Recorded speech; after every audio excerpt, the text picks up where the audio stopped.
Project 4.5, Color Me Weird. Last week, guys, we did some research on some basic color schemes, and one of those color schemes that you guys worked on was called Monochromatic. Just as a refresher, color schemes are used to make art visually pleasing and eye-catching.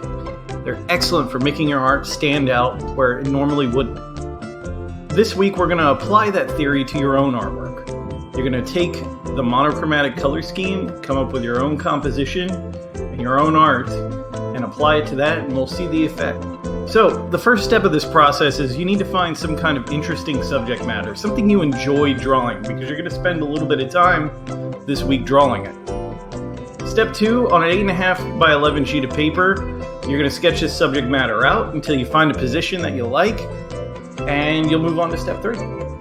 So, step 3, on a separate sheet of paper, I want you to draw the subject again.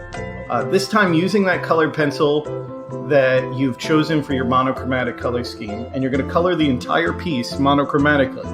Remember your values. Remember dark things, you're going to put a little bit more weight on the pencil, and light things a lot less, and you'll pull back on the pencil. Some things to remember: when creating art that's monochromatic, there's a big focus on value to define your objects. There should be very little white on the page.